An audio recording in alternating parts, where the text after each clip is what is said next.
presentación de los modelos y ya la próxima semana iniciamos con los temas de la unidad número 4. Le cedo la palabra al equipo número 1 para que Ana Laura nos presente, por favor, el tema. Adelante.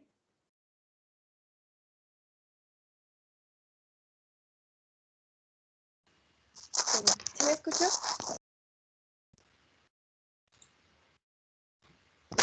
Sí te escuchas, sí, y está visible la presentación. Ok. Bueno, buenos días. Por parte del equipo número 1, pues vamos a presentar nuestro proyecto de los modelos de niveles de prevención, en específico de las enfermedades prevenibles por vacunación, y en este caso de rubiola. Le hace la siguiente, porfis. Bueno, para comenzar, pues hablando del agente causal de la rubiola, este corresponde a un virus que su nombre es propiamente pues el virus de la rubiola, y este pertenece a la familia Togaviridae y es del género Rubivirus.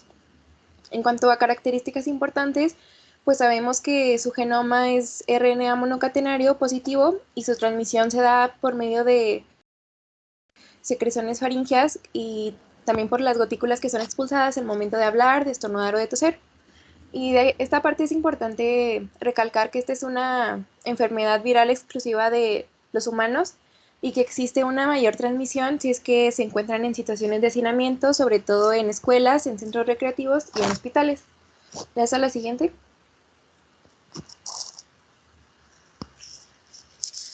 Pues aquí tenemos a grandes rasgos nuestro periodo prepatogénico, patogénico y pospatogénico. En el periodo prepatogénico tenemos nuestra triada ecológica en la que el agente causal es el virus de la rubiola, el hospedero es un humano que no se encuentra inmunizado y el ambiente será el área escolar principalmente, pero puede ser cualquier situación en la que el hacinamiento sea muy común, como en los hospitales y en centros recreativos. En cuanto a los factores de protección, es la inmunización por medio de la vacunación, y en el factor de riesgo sería pues lo contrario, en donde hay una falta de inmunización y pues la convivencia entre infantes infectados que pueden llegar a ser un vínculo de virus para otras personas. Pasando al periodo patogénico, en este periodo hay dos presentaciones de la patología y también hay que tomar en cuenta la rubiola postnatal así como la congénita. Entonces, en la rubiola postnatal tenemos el exantema maculopapular, que va a empezar pues desde el tórax y se va a irradiar hacia las extremidades, pero también van a aparecer otros síntomas como es la fiebre, malestar general y linfadenopatías. Y un poco menos común serían complicaciones como la trombocitopenia y encefalitis. También aquí se me olvidó que también puede presentarse artralgias y conjuntivitis. Ahora sí, hablando propiamente de la rubiola congénita, tenemos una triada muy característica que recibe el nombre de triada de Gregg, que consiste en cataratas, anomalías cardíacas y sordera. Pero otras menos comunes son la hepatoesplenomegalia y ictericia, que pues sí pueden llegar a suceder. En cuanto a las complicaciones, aquí podemos observar que una vez que el individuo alcance una edad más avanzada, puede observarse cierto nivel de discapacidad intelectual, falta de equilibrio y panencefalitis. En cuanto a su periodo de incubación, este es de aproximadamente 12 a 23 días, pero su transmisión puede ocurrir hasta 14 días antes de la aparición del exantema, y también se recomienda que la persona que esté infectada permanezca en aislamiento por 7 días después de que aparezca exantema. Y ya en cuanto al periodo pospatogénico, en este periodo vamos a encontrar las secuelas, el estado crónico, la recuperación y la muerte. En las secuelas, pues van a contar básicamente la persistencia de una artritis y de las artralgias durante un mes en la rubiola postnatal, y en la rubiola congénita, pues van a ser todas las patologías de origen oftalmológico y cardíaco que van a ser persistentes durante toda la vida. El estado crónico en la rubiola postnatal va a ser la artritis crónica y la persistencia del virus en la zona intraocular, y en la congénita, pues la discapacidad intelectual y la pérdida de la audición. En cuanto a la recuperación, esta se da cuando se dé el término del exantema, y que también es característico que se obtenga una inmunidad de por vida. Y la muerte pues se puede llegar a presentar en raras ocasiones si es que no se presenta un tratamiento adecuado. ¿Le das a la siguiente, por favor?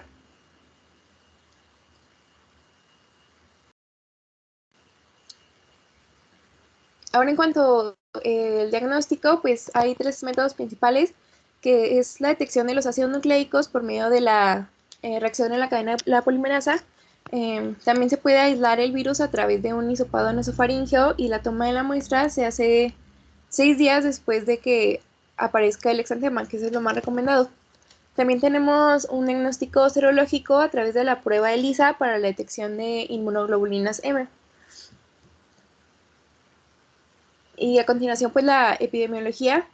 Los datos que nosotros encontramos es que acorde a la Organización Panamericana de la Salud y la Organización Mundial de la Salud, en el año de 2019 informaron que desde el 2015 se considera que la región de las Américas se encuentra libre de rubiola, pero en el 2017 se reportó un caso de rubiola en México debido a causas de importación. Igualmente se reportaron otros 2 casos asociados a la importación en el año 2018 y pues se estima también que alrededor de 100.000 recién nacidos nacen con rubiola al año. ¿La sala siguiente?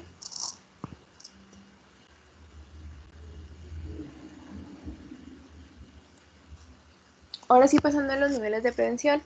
En la prevención primaria, en su primer nivel, tenemos que la educación y la promoción de la salud, en donde pues se da sobre todo mediante pósters como los que podemos observar en las imágenes y con la propagación de la información a la población sobre la rubiola, así como de la vacunación, no solamente en la rubiola, sino de todas las patologías que son prevenibles por medio de la vacunación. En el segundo nivel tenemos pues la vacunación propiamente, que se va a aplicar una primera vacuna en el primer año y un refuerzo que se aplica a los 6 años. Y que también se va a aplicar en adolescentes que no han sido vacunados y que se encuentran en la edad entre 11 y 14 años. Y pues también es importante aplicar esta vacuna en las mujeres rubionegativas después del posparto, también en maestras, personal de salud y paramédicos. ¿La sala siguiente?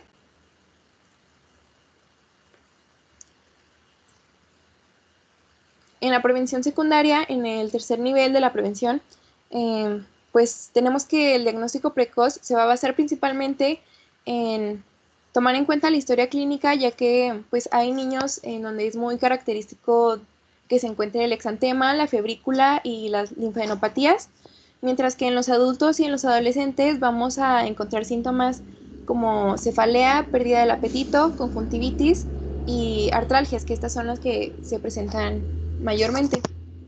En cuanto al tratamiento, que debe ser inmediato y adecuado, pues se basa principalmente en controlar los síntomas, en monitorear la alimentación diaria, así como un baño diario con agua tibia y evitar tallar la piel.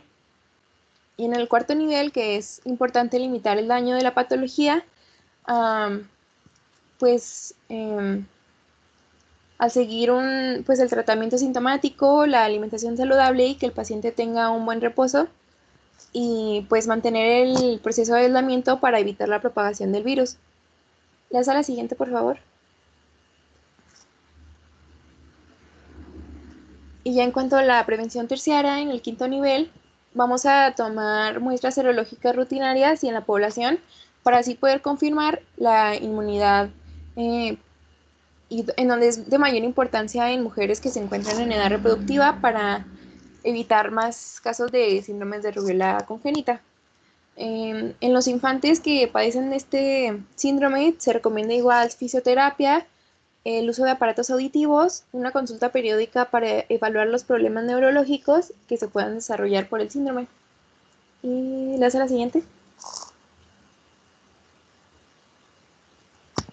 Y pues estas son nuestras conclusiones respecto a enfermedades prevenibles por vacunación, en donde sabemos que la incidencia del síndrome de rubiola congénita ha ido disminuyendo en los países con mayor implementación de la vacuna, pero aún sigue siendo de mucha importancia el número de casos que existen, que en los casos que surgen al año se da por importación, que la inmunización infantil garantiza que las mujeres en edad reproductiva sean inmunes y se pueda evitar el síndrome de rubiola congénita. Las inmunoglobulinas no pueden cruzar la placenta, entonces la presencia de inmunoglobulinas en el lactante va a indicar una infección y que han sido sintetizadas en el útero. Y la administración de la vacuna a la población es lo que nos llevará a la eliminación del virus, debido a que este es un virus que afecta específicamente a los humanos. Y por último, que el principal objetivo de la vacunación es evitar pues, los síndromes de rubiola congénita. ¿Hasta la siguiente? Y las recomendaciones: se recomienda ampliamente la inmunización infantil como prevención, ya que no se dispone de ningún tratamiento específico para la rubiola congénita. Es recomendable la lactancia para lactantes sin la infección congénita, ya que anticuerpos contra la rubiola de la madre es transmitido, pero se pierden en un periodo de 6 meses. Y se recomienda el aislamiento de personas infectadas, ya que este es un virus que se contagia muy fácilmente. Y eso sería todo. Gracias, Ana Laura. ¿Hay alguna pregunta o comentario por parte del grupo? ¿No? Ok, una pregunta. Ana María, ¿cuál es la principal medida de prevención para evitar la rubiola? Pues es la vacunación, o sea, Ok. y también evitar los casos de hacinamiento, bueno, porque es principalmente transmitida en niños, entonces, este, pues es importante que las personas que convivan con los niños estén inmunizadas para poder prevenir también esos casos. Ok, muy bien. La vacunación sería la principal medida. Sí. Bien. Ana Sofía, ¿cuál es la vacuna que se aplica?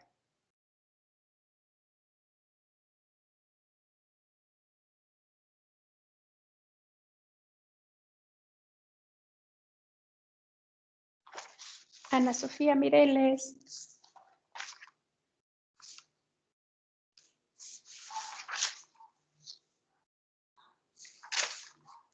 ¿No está? Ok. Andrea, ¿cuál es la vacuna? Andrea Arjón.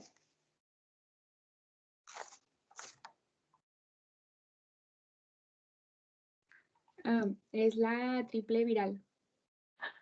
La triple viral. Nos mencionaron la vacuna que se aplica y cuándo se aplica durante la exposición en los niveles de prevención.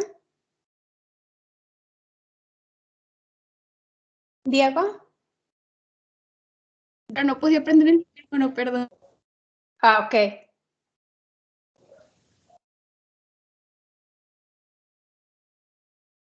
A ver, Diego, nos mencionaron cuál es la vacuna.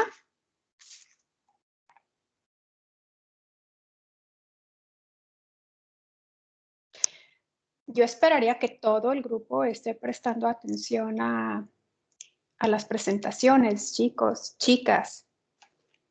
Ana Laura, ¿nos puedes mencionar la vacuna? Estábamos hablando de enfermedades prevenibles por vacunación. ¿Cuál es la vacuna y cuál es el esquema? Por favor.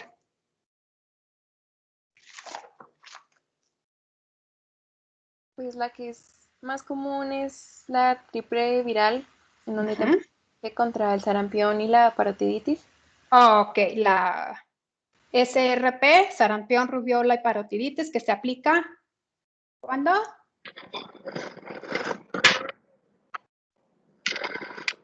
Se aplica una en primera dosis en el primer año de vida y un refuerzo a los 6 años. Y un refuerzo a los 6 años. Ok, esta información es muy importante que ya la vayan memorizando porque lo vamos a estar viendo en la siguiente unidad, pero pues en los modelos sí es la principal medida de prevención. Estamos hablando del modelo de enfermedades prevenibles por vacunación. hay que tener muy clara cuál es la vacuna y cuál es el esquema de vacunación. Muy bien, muchas gracias. Le cedemos la palabra al equipo número 3. Karime, por favor, nos presentas el modelo. Sí. Gracias. Sí, ya nada más vamos a proyectar.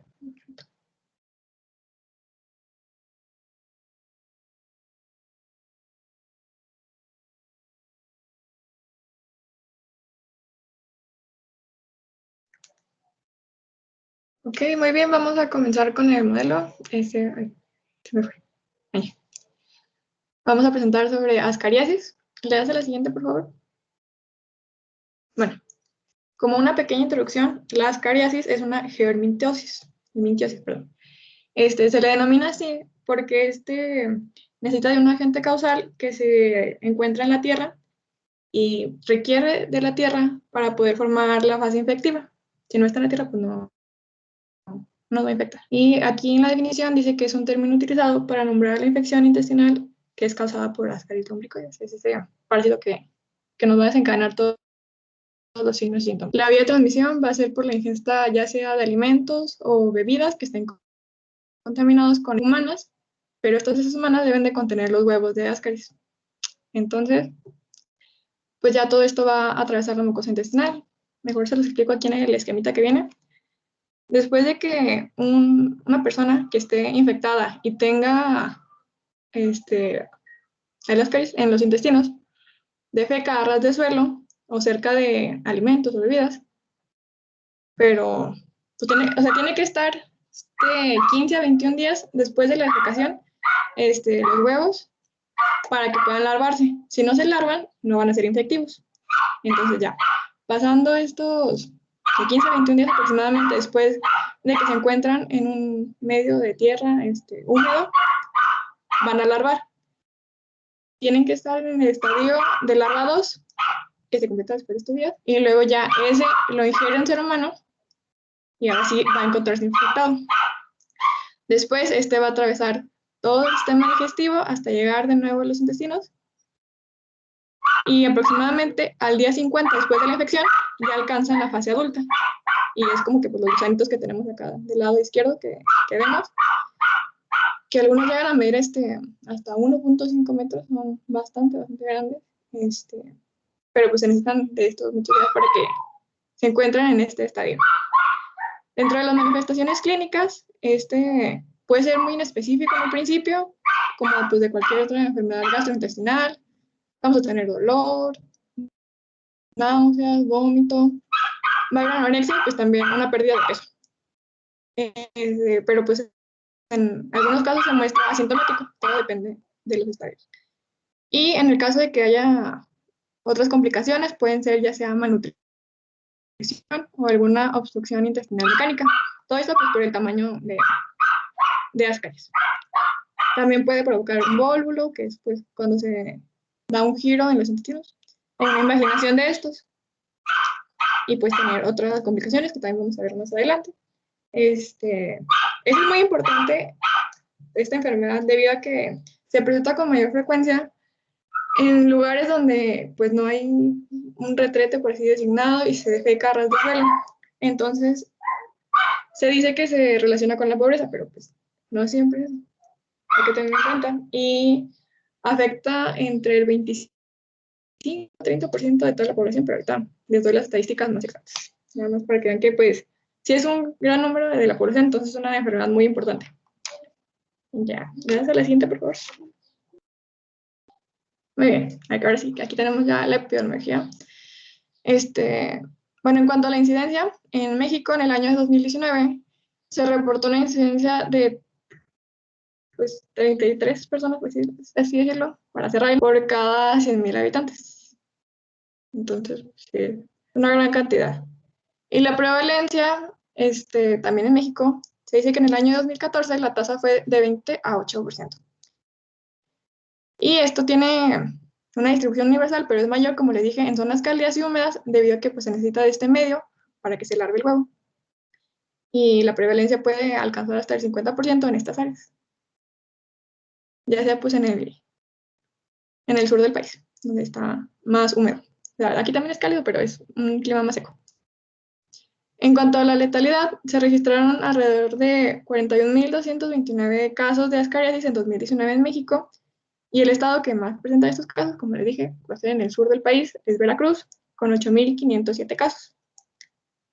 La letalidad es relativamente baja porque pues, no es muy prevalente, a excepción de ciertas zonas, pero pues no es una enfermedad que se haya erradicado por completo, entonces lo tenemos que tomar mucho en cuenta. Y luego, en cuanto a la mortalidad, según la OMS, estima que entre 1.000 y 1.500 millones de personas son parasitarias.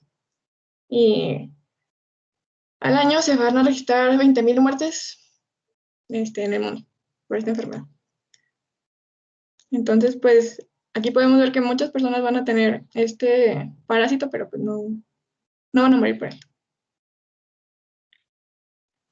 Y, bueno, aquí tenemos nada más como que un resumen de todo lo que vamos a ver, donde tenemos en el periodo prepatogénico nuestra tríada ecológica con el agente, ser Ascarius lumbricoides, ya les dije este parásito, el huésped, que va a ser cualquier persona que esté expuesta a estos huevos que se encuentran ya sea en su comida o en agua.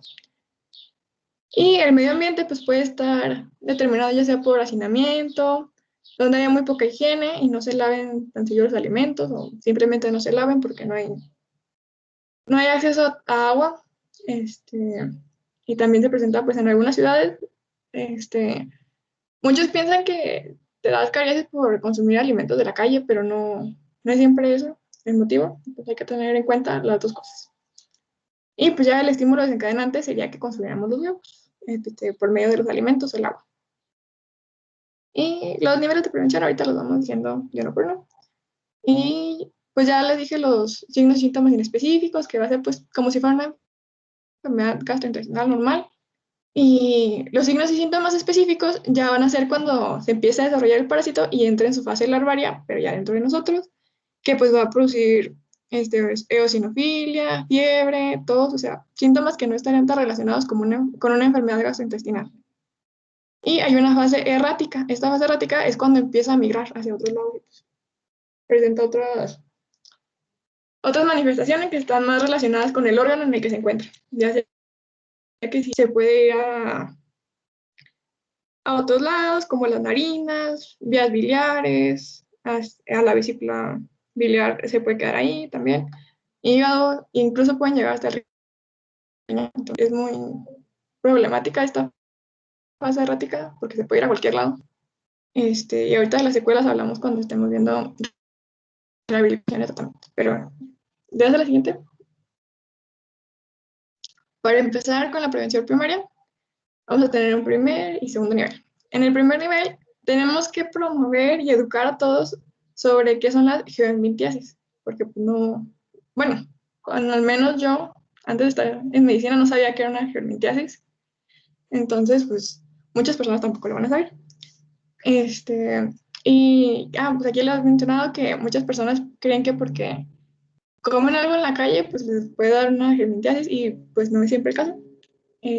También se deben de crear, bueno, ya hay muchas campañas para dar sobre el conocimiento de la transmisión de estos germintos y de todo su método de desarrollo en la tierra y después que pueden contaminar los alimentos.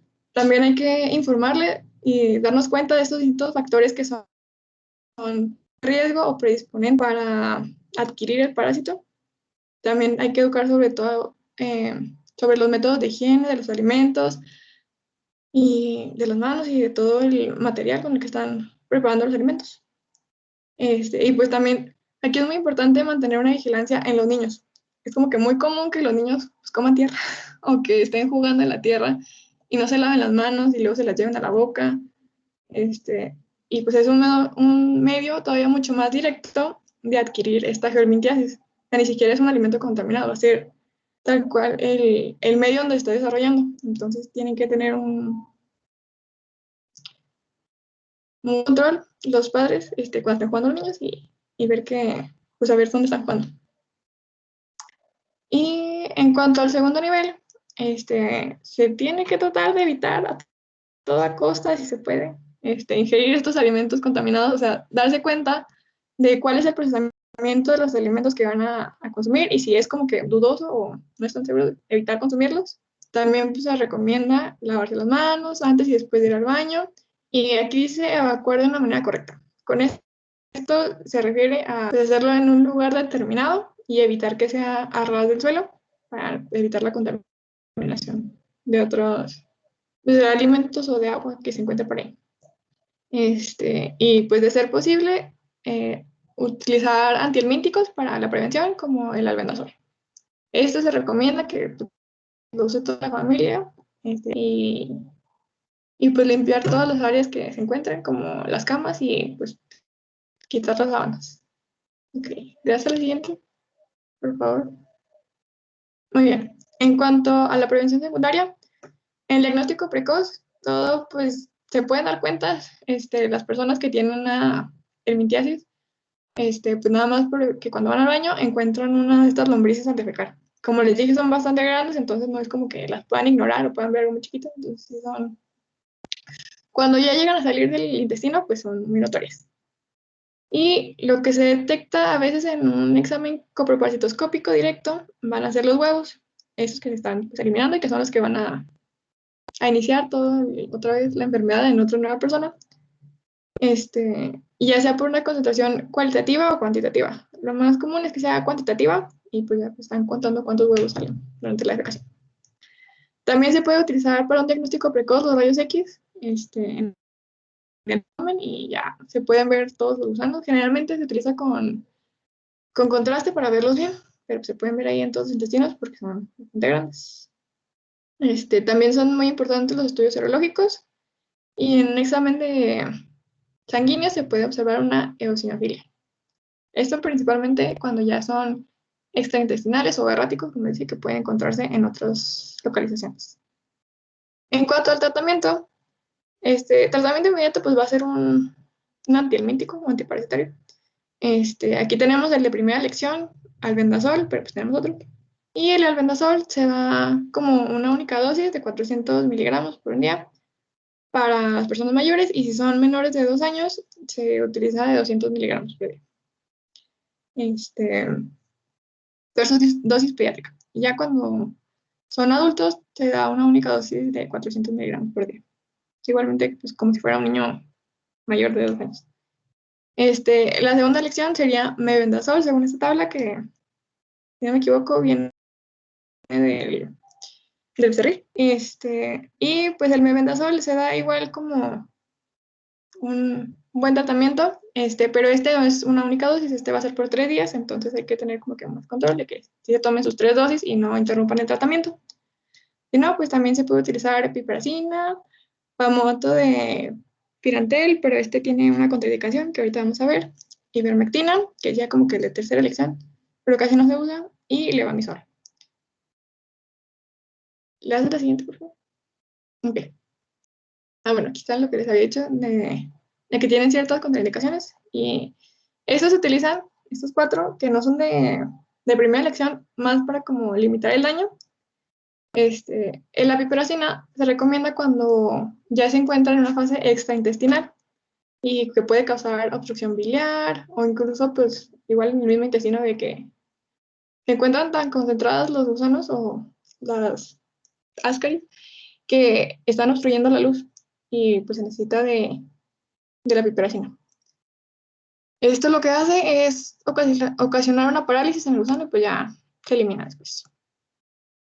Y luego el pamoato de Pirantel también igual va a provocar una parálisis en el gusano, pero no es recomendable cuando ya se encuentra una ascariasis masiva, ya que puede ocasionar asfixia. Entonces, pues hay que tener cuidado con esto. Y pues la ivermectina lo que va a hacer es dañar las células musculares y nerviosas de este parásito. Igual se recomienda una dosis de 150 a 200 miligramos por kilogramo. Y va a ser una dosis única, tanto en edad pediátrica como en adultos. Y también tenemos el levamisol, que va a inhibir la cópula entre machos y hembras, entonces aquí no va a haber una ovoposición.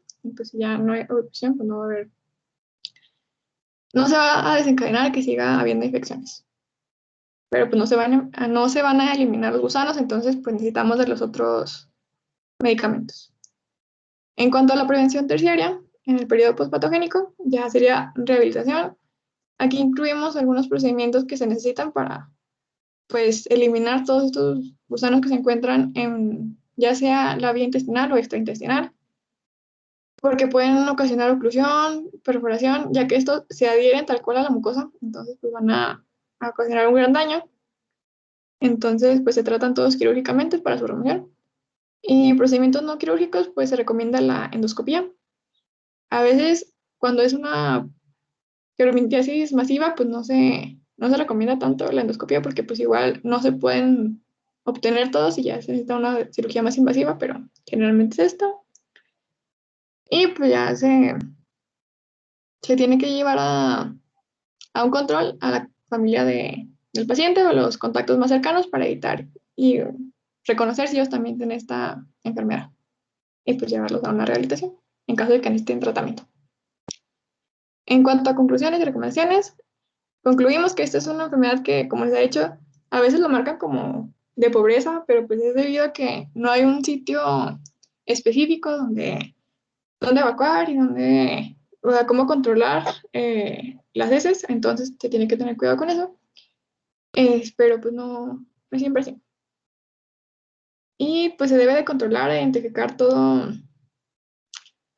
¿cómo decirlo? Pues todas las áreas donde se puede dar esto para tener un mejor control y coordinar como que el saneamiento y mejorar el acceso de agua potable de estas regiones. Y pues también se dice que todo esto nos va a ayudar a que disminuya la enfermedad y evitar las formas graves, que pues en sí es una enfermedad gastrointestinal, pero las formas graves pueden complicar muchos de los otros sistemas, incluido el urinario. En cuanto a recomendaciones, pues ya vimos que todo lo que causa esto o todo lo que lo empieza va a hacer que haya fecalismo a ras de suelo, pues tenemos que tratar de evitar esto o ya sea instalando una letrina sanitaria o alguna instalación así, aunque sea muy sencilla, pero que se encuentre lejos de agua y alimentos. Y pues que se den ciertas medidas higiénicas personales, sea a nivel comunitario, vigilando también a los niños pequeños, a lo mejor pues juegan todos juntos y pues hay que tener cuidado de lo que están haciendo, porque pues por uno que lo tenga, ahí ya va a empezar la enfermedad y si hay hacinamiento es peor porque pues todos se van a terminar por infectar. Y pues también tener un manejo adecuado de los alimentos, lavando y desinfectando frutas y verduras. Entonces, les digo a todos, hay que tener mucho cuidado con esto. Generalmente, cuando están más chiquitos los niños, es muy, muy común que estén jugando con tierra. Entonces, si ellos se infectan y pues a lo mejor algunos todavía le están cambiando el pañal y se pueden dar cuenta los papás que lo tienen, pero a lo mejor ellos también ya estaban infectados o incluso los papás pueden haber infectado a los niños. Entonces, hay que tener un cuidado entre toda la familia y tener un control. Y ya sería todo. Ya no está la bibliografía y referencias. Ok, muchas gracias, Karime. Por favor, ¿puedes poner la diapositiva con la epidemiología? Ok, ¿a qué se refiere esa? ¿A qué se refiere ese número de 41.229 casos?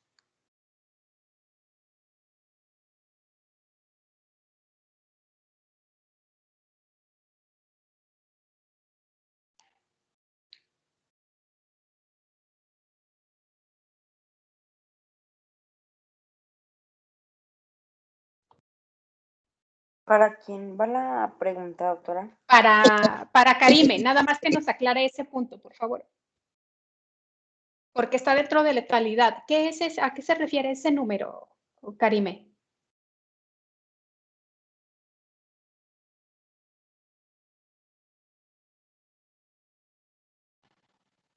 Ay, es que no pude prender el micrófono. No encontré exactamente una tasa de letalidad porque le dije que, pues no, tiene una letalidad baja. Entonces van a ser nada más los casos que se registraron. Ok.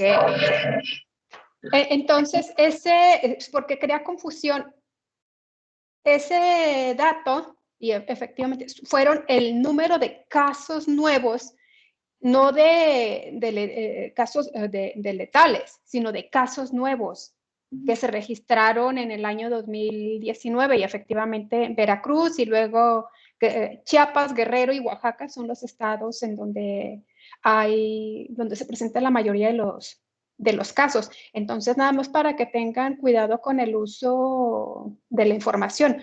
¿Tú consideras que es correcto tener ese dato dentro del apartado de letalidad? No. No, ¿verdad? Entonces, nada más hacer la aclaración ahí, casos, y ponerlo en el apartado en donde corresponde. En todo caso, en incidencia, casos nuevos de 2019, pero no dejarlo ahí en el de letalidad, porque si mencionas ahí que tiene una letalidad muy baja, yo tampoco encontré, cuando estaba revisando, tampoco encontré el dato del porcentaje o del número de Sí, fallecimiento. no. ¿Sí? Sí, casi no hay. Sí, está bien. Nada más para aclarar ese punto. Ujú. Bueno, muchas gracias al equipo número 3 y a Karime por la presentación de su caso. ¿Hay algún comentario o pregunta por parte del grupo? No. Ok. Entonces vamos a escuchar por último al equipo número 5. A Andrea, que nos presenta el modelo y prevención para paludismo. Adelante, Andrea. Sí, doctora, ya nada más ahorita que mi equipo proyecte. Ok, gracias.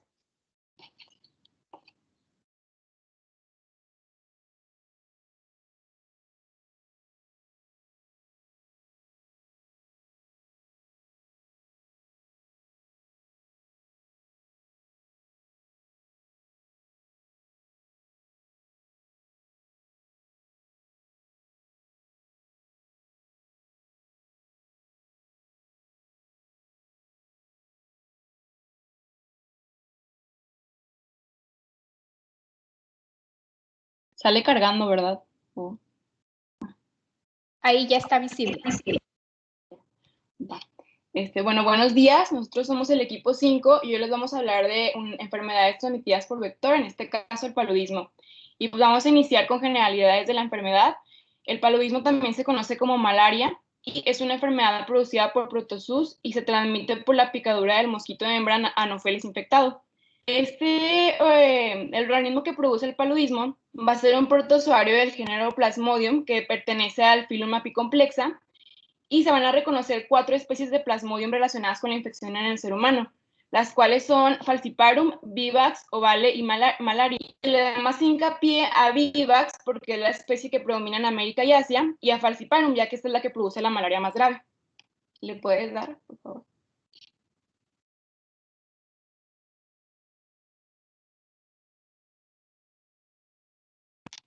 Muy bien. Ahora, en cuanto al periodo prepatogénico, acerca de la triada ecológica, como podemos observarla, se compone de los factores del agente, que como ya les mencioné, son las 4 especies de Plasmodium, de las cuales, como les dije, Vivax es la que predomina en América y Asia, y Falciparum la que produce la malaria más grave.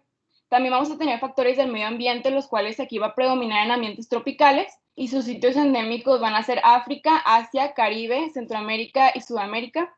También países en vías de desarrollo, áreas rurales y poblaciones con alta densidad poblacional. Y acerca de los factores del huésped, bueno, esto principalmente va a ser individuos que vivan en zonas endémicas, pero también van a tener ciertas características que hacen que tengan más prevalencia, como es el sexo masculino, niños menores de 5 años, también en mujeres embarazadas y inmunocomprometidos. En cuanto a su transmisión, pues este parásito se va a transmitir de persona a persona a través de la picadura de la hembra del mosquito y mediante transfusión sanguínea.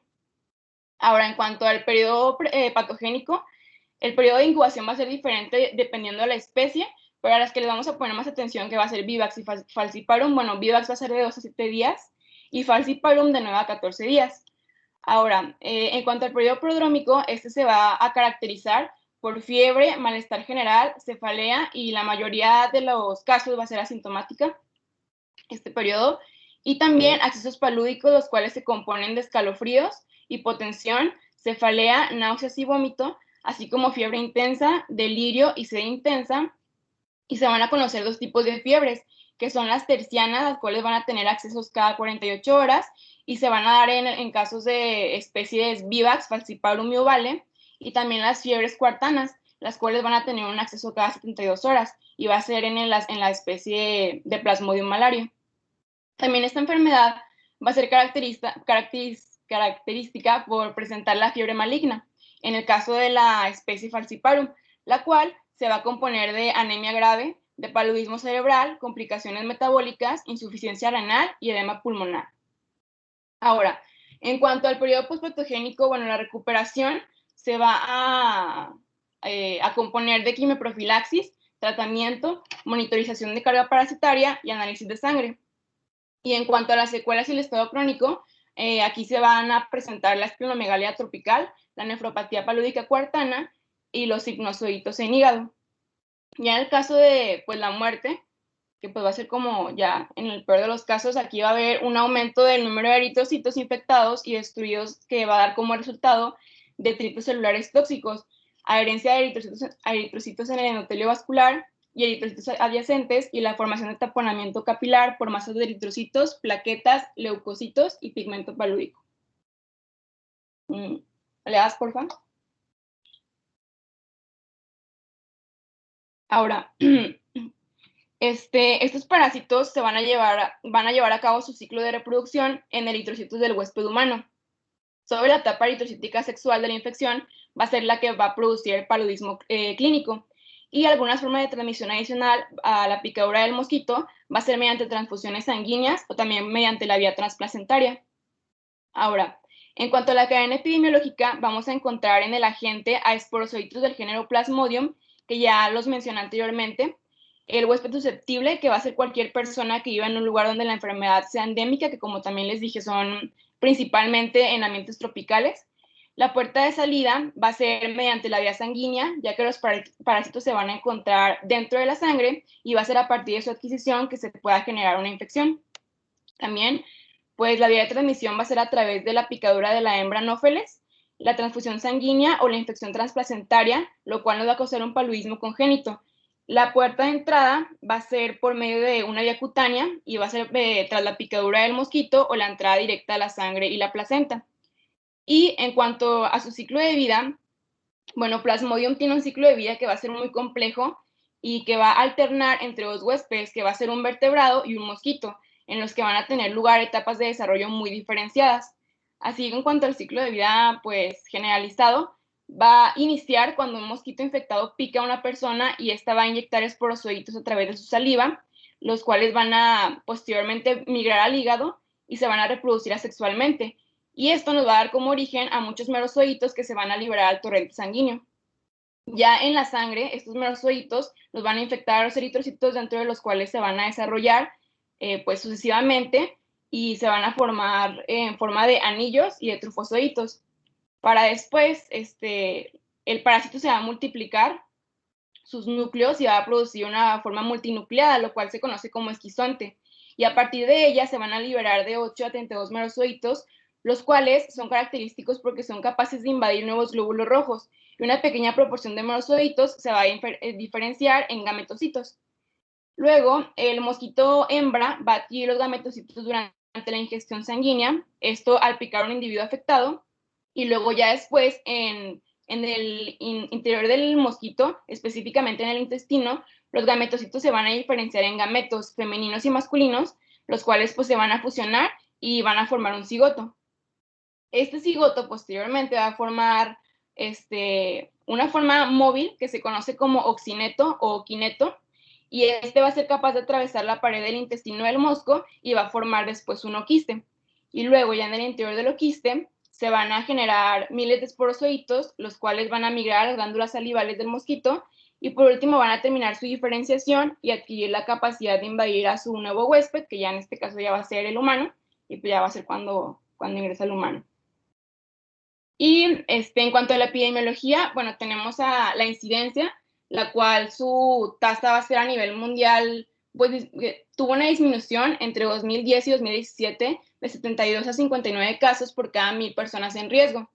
Y en el 2020 se reportaron 345 casos nuevos de paludismo por Plasmodium vivax, de los cuales 227 correspondían a Chiapas.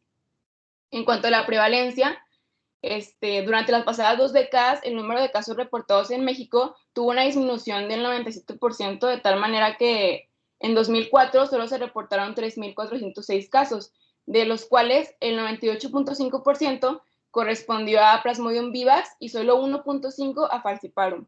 Y en 2019 se estimaron 229 millones de casos de paludismo mundialmente.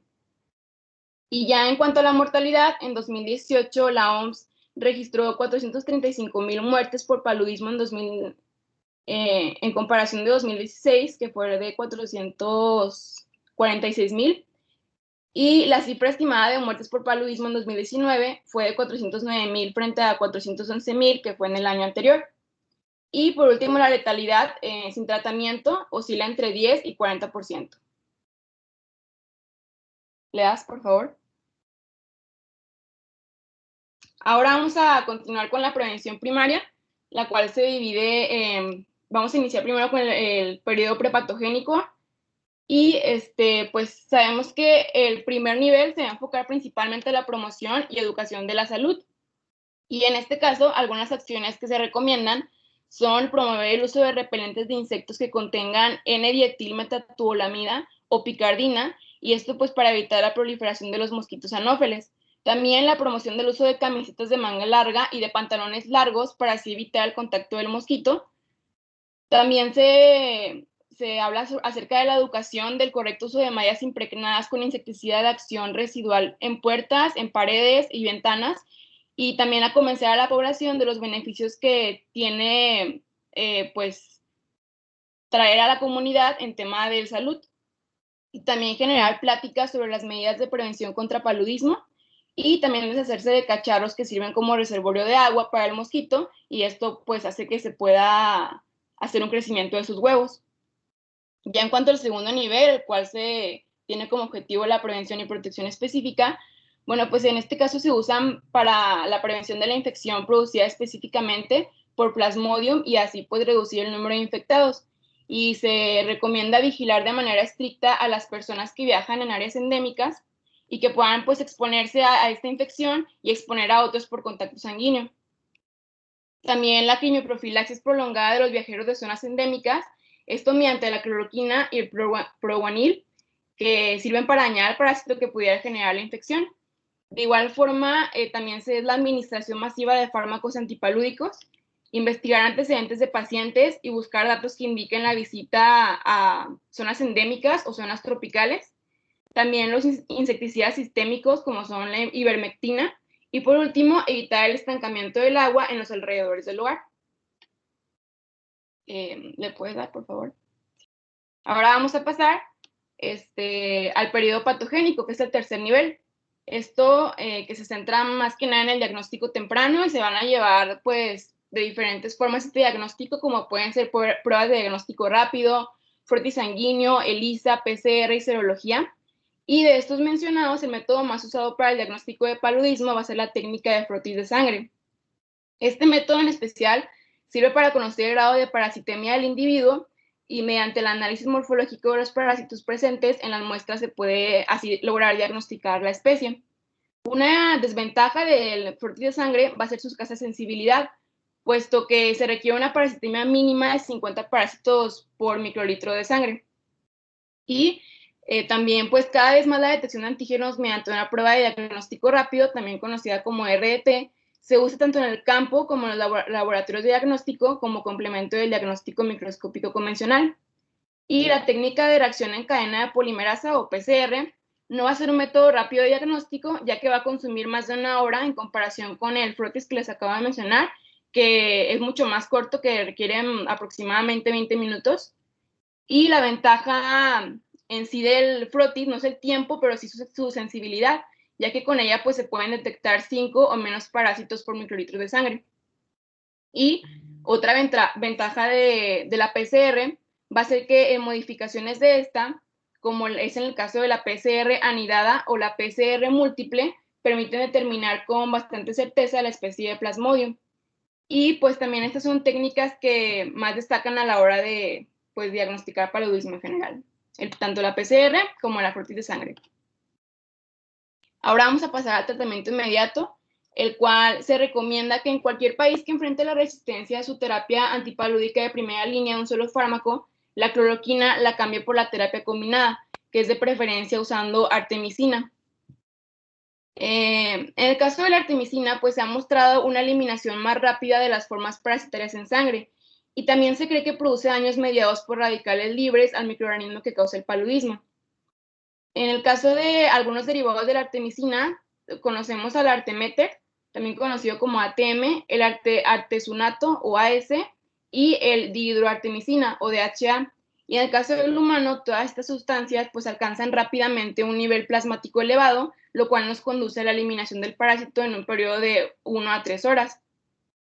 Y sin embargo, es necesario que el efecto antimalárico se conserve por más tiempo en los pacientes debido a que actualmente ya se ha implementado una terapia que combina el uso de artemisina o alguno de sus derivados con fármacos que presentan un efecto de mayor duración, aunque esto pues es menos efectivo contra el parásito en el organismo.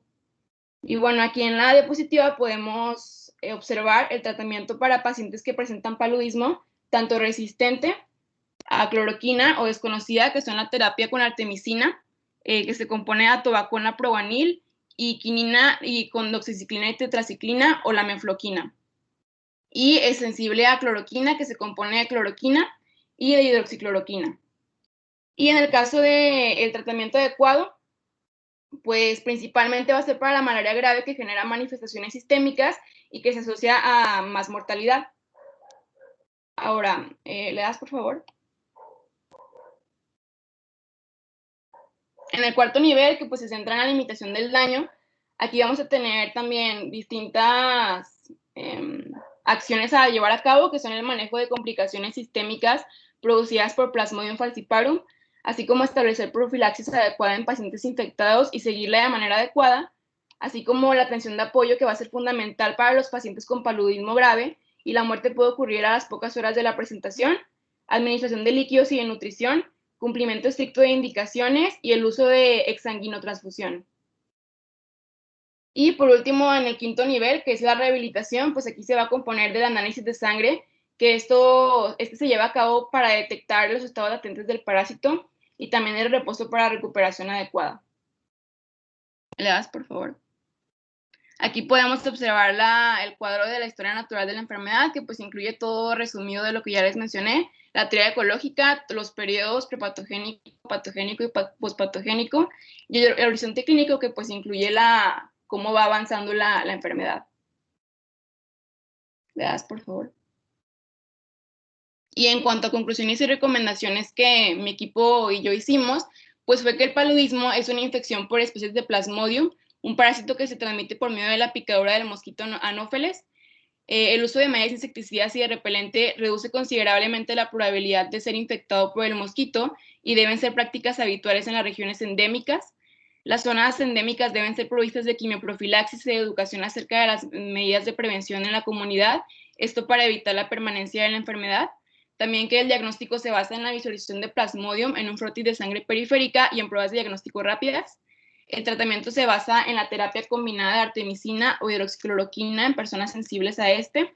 Y por último, que puesto que la erradicación del estancamiento del agua es una responsabilidad personal, pues se necesita la participación colectiva para así tener una protección de la comunidad en general. Y ya esto sería todo por nuestra parte. Muchas gracias, Andrea. Muy completa la presentación del tema. Pregunta para Jocelyn. ¿México es considerado país o región endémica para paludismo?